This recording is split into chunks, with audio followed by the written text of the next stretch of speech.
Hey, everybody. Chris Starcheski, co-host of Unlock the Middle, coming at you tonight on Tuesday, December the 8th of 2020, alongside my good friend and colleague, Dean Packard, principal of the mighty Grizzly Charlton Middle School. Middle Marvels is a segment where we unlock all that is special about middle-level education, and we highlight and showcase rock star middle-level educators who help take the game of themselves, their colleagues, their students, and their schools to the next level. And we've got an amazing show tonight. Dean, how are you? Chris, amped up, baby. We've been on a video for the last 3 hours holding town halls with our own parents as principals of our school. And now we get to dig into the trenches and really bring another middle marvel to the forefront and tell the story of what it's like to be in the trenches. How can you not be excited about that? Think about that for a second, Chris. We're going to drive that car. You know, what's that show? Diners, Drive-Ins, and Dives. When the guy drives his car around, where are we going tonight, Chris? I tell you what, we're going to go to River Grove, Illinois. That's where we're going to make our stop. Hey, we got another state on the map.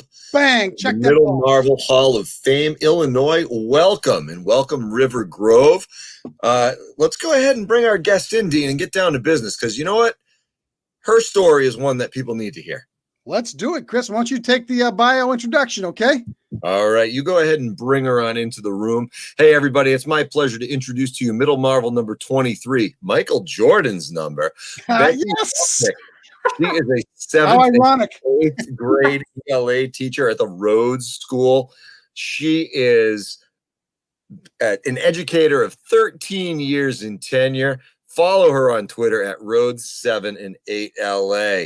So Becky Rupnick has been a middle school language arts teacher in River Grove, Illinois, a suburb of Chicago, for 13 years. She also serves as the middle school LA coordinator for her school district. She holds 2 master's degrees in curriculum and instruction and reading education. Ms. Rupnick is in the final stages of completing her PhD at the University of Illinois at Chicago. I'm glad you have time on your hands for ELA teacher, Becky. Her research is concentrated around how corrective feedback and repair is offered to EL students. She's presented at a wide range of state and national teaching conferences beginning in 2009, including the National PSYOP Conference, Illinois Reading Conference, and Illinois Educational Technology Conference. She's served as an adjunct professor and has been a guest speaker at several state universities. She's a strong advocate for special needs awareness. This advocacy work came with the birth of her child, Agatha, in 2016. Aggie was born with spina bifida, a complex neurological condition. In 2019, Aggie was recognized as the patient champion for Ann and Robert H. Lurie Children's Hospital of Chicago. Becky and Aggie have chaired many events and fundraisers for the hospital. They also have been involved in various media coverage, sharing their story and connection to the hospital. Becky is also an executive board member for the Illinois Spina Bifida Association. She offers free weekly tutoring and executive functioning training to individuals impacted by spina bifida. She recently received a grant to publish a Diagnosis Day brochure for new spina bifida parents, that will be available at all OBGYN and maternal fetal medicine clinics throughout 9 states. Wow. Ms. Rupnick's love for writing extends beyond the classroom and into the professional arena. Some of her publications include Illinois Reading Council Professional Journal, Disability Magazine, Spina Bifida Magazine, and a featured writer for The Mighty, an online magazine. She has co-authored Twice Born, a book exploring the diagnosis of spina bifida. She is currently working on co-authoring a new professional development book titled 100 in your face, no nonsense things that all teachers should stop doing. That is due to be released in April of 2021. I'm looking forward to getting that book on my shelf, Dean. Becky forged a partnership between her school and local university, Concordia University, Chicago. Through this collaborative effort, Becky has mentored over 50 pre-service teachers. Wow. In a variety of capacities, such as clinical students, student teachers, and student observers. She also formed a peer mentoring program called ROAR, Recognizing Opportunities at Rhodes. The program pairs students from Rhodes School with college students from Concordia University in an effort to build positive relationships, develop a growth mindset, and set goals for the future. However, Becky's true passion is teaching. Being involved in her students' growth, both academically and socially, emotionally, is an honor that Becky truly cherishes. Becky, that is perhaps the longest bio I have ever read in my life. And I have to say that I am now fired up to hear your story. So Becky, let's kick it off. Tell us about your journey to get to where you are today. All right. Well, I have to say, Chris, when you came in and you said 23 Michael Jordan, Dean and I were talking about that when we were waiting for you to join in. And we are the city of Michael Jordan. And Dean even was like, what? You're 23 years old? I'm like, I'll take that as a compliment. Yes, I wish I was 23 years old. MJ, one of the best of all time. Yes, definitely. Yeah, he's all right. Larry Bird was number one, but we'll leave it there. I don't know. You're probably going to see some of my Twitter friends drop right off with that comment, Chris. How my journey and how I got here. So, when I look back and, reflect on everything, I remember growing up and, just always playing school with my sister in our bedroom. My mom, she was involved in special education, and she would always bring her resources home, like her extra curriculum books and, the teacher guides. And it was just like heaven on earth, us playing with these. And that's how I learned fractions. And I remember I went to every single one of my mom's bring your daughter to work days. She taught summer school, and she would always say, as I was going through college, Becky, I remember you when you were in middle school. You used to take over my whole classroom. You would be up there at the whiteboard teaching my students for me. And then, one important moment in my journey was when I think back on it, I think back to high school. And I remember my mom came home from my parent-teacher conferences, and she's like, Becky, I got to talk to you about something. It's pretty serious. And I'm like, what? I'm a typical, no detention, A student. And she's like, I had a really serious conversation with your English teacher. And I'm like, oh gosh, what did I do? What could I have done? And she said, you need to work on improving your writing. And that just took me aback. I was like, oh my God, I am on a mission. So when I started college, I took every possible writing course you could take because I needed to prove that teacher wrong. And so I got my minors in English. And ever since, writing has been my passion. And, I fell into the love of middle school, and I just love to share my passion and my love for writing with my students. So that's where I'm at today, writing as much as possible and teaching my heart out. Well, I can't tell you love doing what you do, Becky. We can tell just by your energy and your enthusiasm. And we share your love for middle school. Chris and I have dedicated our lives to being, that middle school, the principalship right now, but, that middle school teacher and really working with kids at that middle level growth where when I said like earlier in our pregame, that's our basketball analogy. That anyway. We talked about how important it was to connect with kids who are in 7th and 8th grade. That's a tough age. I'll tell you, if you can teach 7th and 8th graders, you can teach anywhere. My elementary friends out there, I know that's hard as well. High school is different, but at that middle level, when things spin, obviously, all the time, it makes it difficult. So tell us a little bit about some of the obstacles and challenges you've had to get where you are today. We talked about it in our pregame talk about the things you do outside of school and how you are a bigger influence within your school community.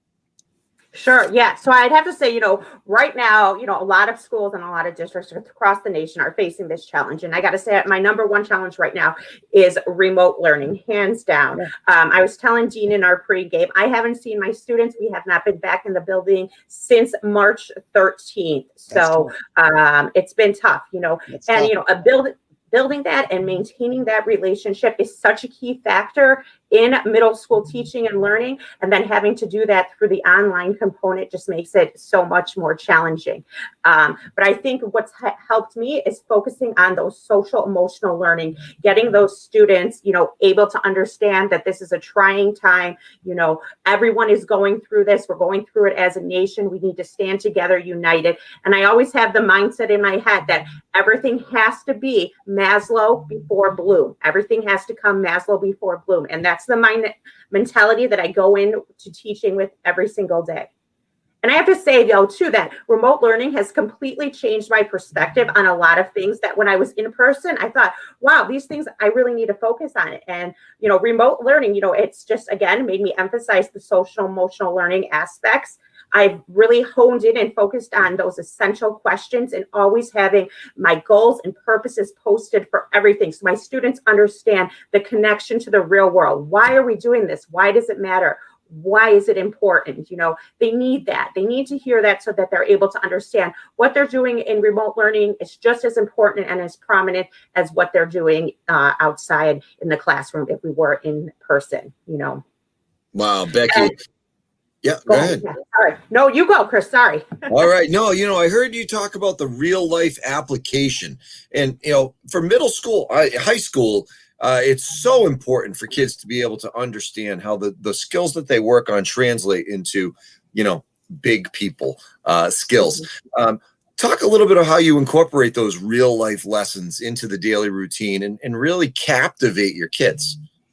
Sure, absolutely. So I am so lucky, Chris and Dean, to be partnered with the most amazing co-teacher who's on right now, Andy Snyderman. Shout out to you.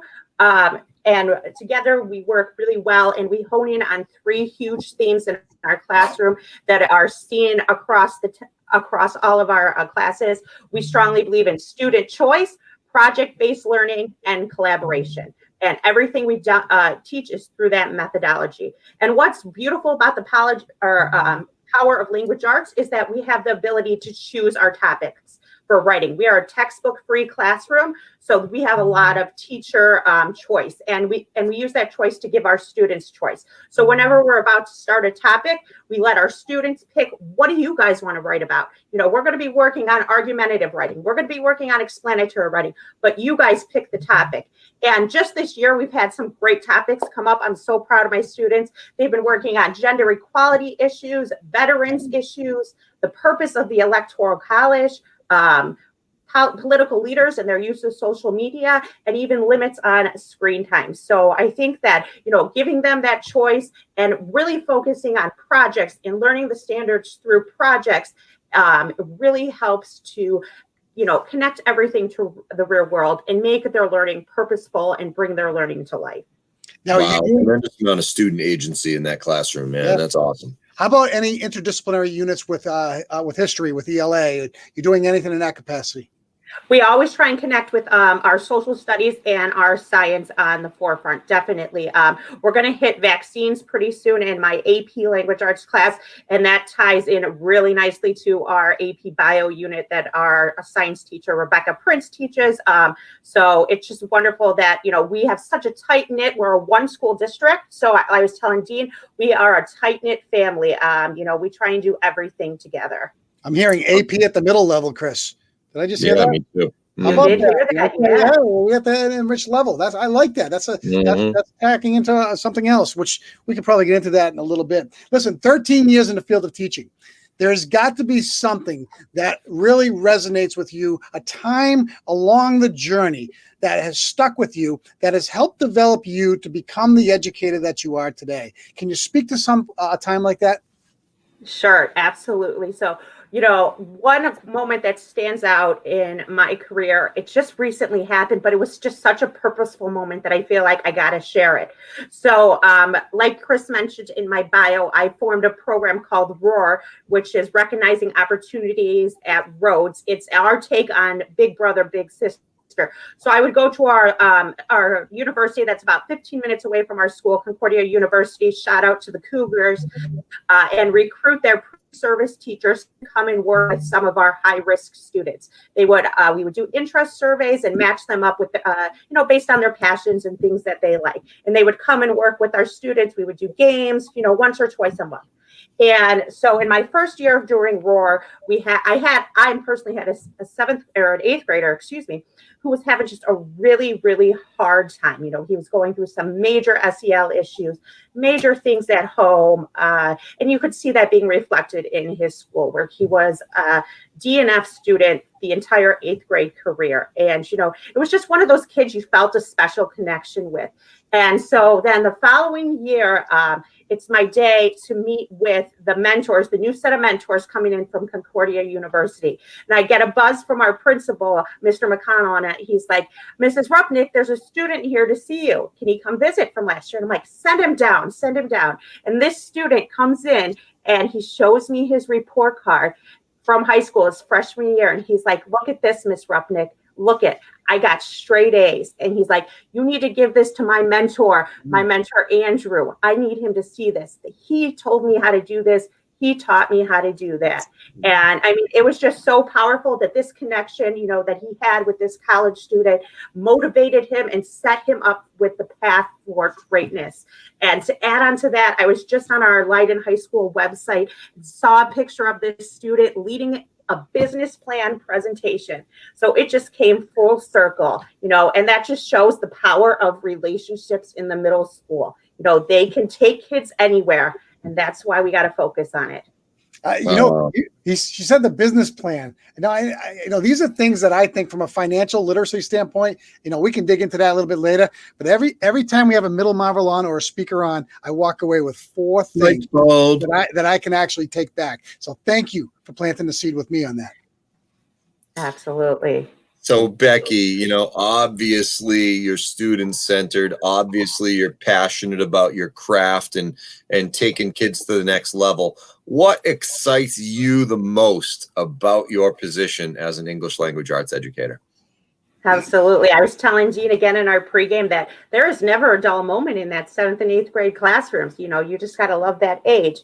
But what I love is that I have the ability to see my students for 2 years. So I have them in 7th grade and then I have them in 8th grade. And I get to watch them grow and see how they change and just rise to those expectations. And I swear, when they come back in the fall of August in their 8th grade year, they are completely different students than I knew in May of their 7th grade year.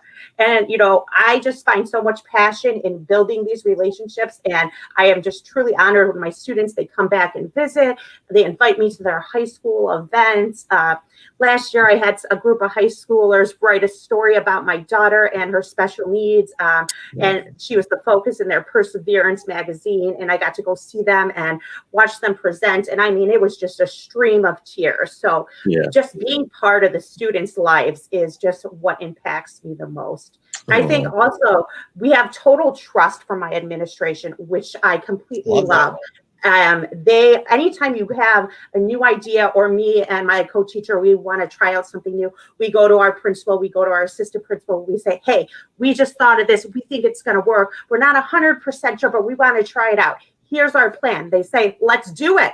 Let's do it. Check back with us in 2 weeks. Let us know how it's going. So just having that openness and that ability to, you know, come up with your own ideas and implement them without worry and with freedom is just such a powerful piece in teaching in the middle school, because you always got to keep it fresh with those kids.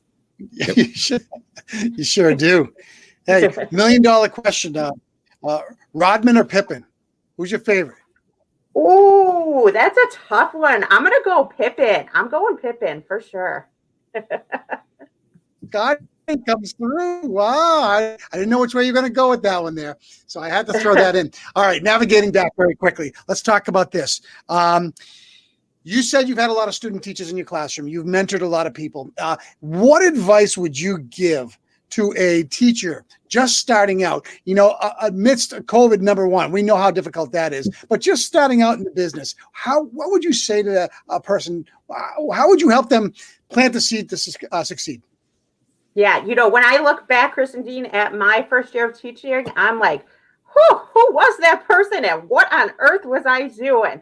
And I always say, take that first year as a learning experience. You are going to learn more in that first year of teaching than you will have learned in your entire collegiate experience.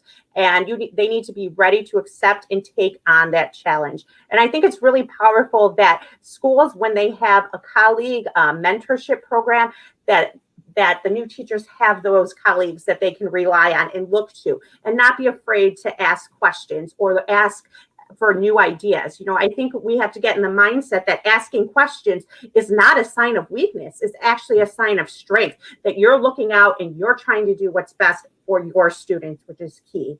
And I also tell them, even as a first-year teacher, you're often told, hey, take a hands-off approach. Don't always be the one to share new ideas in the meeting. And I say, always tell my student teachers, you be the one to share your ideas. Speak your mind. You got to trust yourself and believe in everything that you're going to do. And I always say, an activity is always a failure if you never try it. So try everything. Foster curiosity, though. I like that. That is a great point for any new teacher coming in. And you know what? You say it, and every new teacher that you probably have comes to you at a different lens, which is kind of neat and then you can actually pick and mold and really step back and watch the fruits of your labor as you mentor them through. So well done. Those are some great talking points. Absolutely. And, Dean and Becky, the more I think about your influences that you are having on young educators coming into the field, you've had to have had influencers whose lessons have stayed with you. Think back over your life, over the career, over that high school experience that you referenced, that English teacher who told you weren't good enough. Who is the educator in your life that's had the biggest influence on you, and why? Sure. Yeah. So I got a threefold answer for you. Number one, my mom, when she started out growing up, just watching her, she was so passionate. She was working nonstop, always trying to get her kids on par. The second one is actually kind of a funny story. My second person is John Mertz. He's actually my colleague right now. And I remember going in for my interview, my second round of interviews when we did a panel at Rhodes School.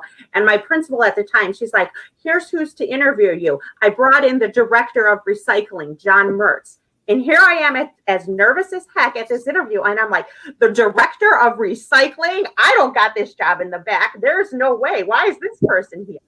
And so, here's to it. I find out that he's actually she misspoke, and he is just runs a recycling program, but he's our director of technology. And he was also at the time partner in the 7th grade homeroom with me. And, he always taught me that and showed me that it's so important to establish these relationships and show students you care without, getting in that friendship zone. And, that's just done through, asking them how they're doing on their daily basis, going to their sporting events, and John Mertz, he always showed compassion, and he had this rapport with the students that was so powerful. People would come back 20 years later, they would be in town and they'd be like, oh, we want to see John Mertz. He was such a powerful influence on me. And seeing that inspired me to want to be just like him.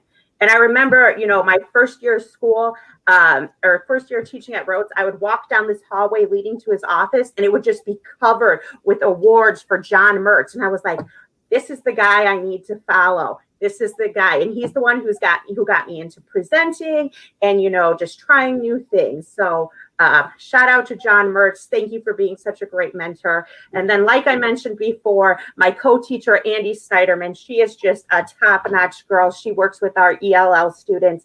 And, she is always pushing me to try new things and, just really hone in on having solid instruction always to make sure that our ELL learners are getting their needs met as well. Awesome. Yeah. One of the things I always say about middle school, and anytime I look to hire somebody, anybody can teach content. What I look for is what's called the it factor. Do you have the energy? Do you have the personality? Do you have the ability to be able to be a conductor of a locomotive with a bunch of kids on that train and get them to learn and get them to grow and get them to problem solve and get them to be something they never believed they could be?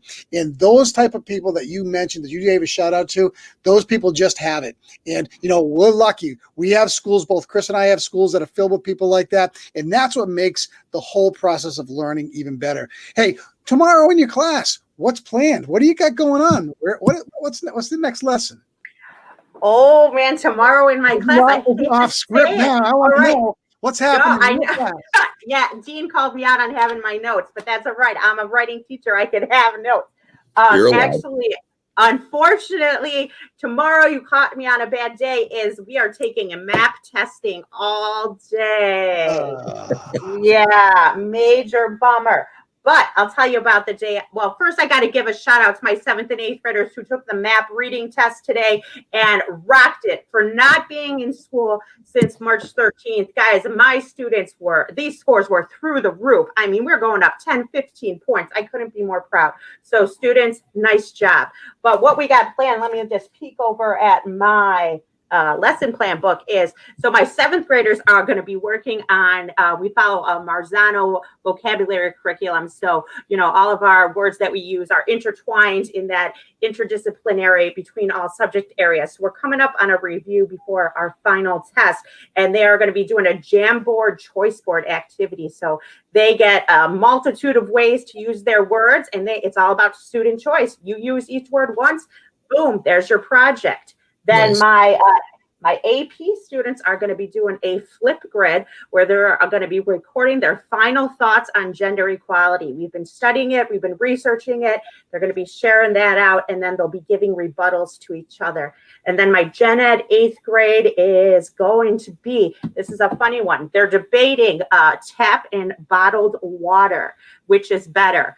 I am team bottled. My roommate, co-teacher, Andy Snyderman, she's team tap. So it's nice to have that, little back and forth debate between us. So I have a great thing in store for them. Last year, at the beginning of last year, when we were doing this project, I got a letter in the mail. And I remember running into my house and saying, my husband, Adam, I'm like, Adam, look at this letter. This is the greatest thing. And he is like, Becky, what is wrong with you? And the letter was that we have lead in our water. And I was so excited because I'm like, this ties in perfectly to my unit, to my curriculum. Talk about bringing Relia into the classroom. This is it. So I'm going to surprise them with this letter and let them know, hey, bottled water, it's the way to go. Lead in your water can happen anywhere. It happened to me. Nothing like thinking outside the box and being ultra creative and innovative. Great job. And I think all the things you touched upon in your methodologies are spot on. Good for you. Yep. Nothing traditional about that. You are thinking creatively to make learning fun. And that is the key to any great educator, and continuously redefining yourself. Great stuff. Really great stuff. Thank you. Yeah. Middle Marvel number 23, Becky Rupnick. Yeah, we'll give the applause there. Absolutely. Bring us home, my friend Chris. You've got it. All right. Well, hey, Becky, what we try to do on our show Unlock the Middle and on Middle Marvels and on Navigating Leadership, our Friday show, is really get an opportunity to extend and expand our PLN and bring folks into our circle and us into theirs so we can learn and we can be better and we can influence others, not necessarily by our skill set, but by bringing others in as models. And I have to say, the energy you brought is clearly evident in your classroom, even though I've never been there. The enthusiasm that you bring to your lessons, the engagement that you have with your kids and with your colleagues is clearly amongst the top. And just congratulations on what you do. Keep doing it because it's influencing others to be better all the time. Everybody out there in Unlock the Middle Land, we're going to be calling it a wrap right now. We're coming up after 10 p.m. Eastern Standard Time, Becky. You still have a little bit of time before you have to go to bed. But everybody, we're going to be coming together on Friday afternoon with Navigating Leadership, and then again next Sunday night with Unlock the Middle at 7 p.m. We look forward to seeing you all out there. Be strong, be well, be better, and always keep chugging right along. Have a good night, everybody. Take care. Thank you. Bye.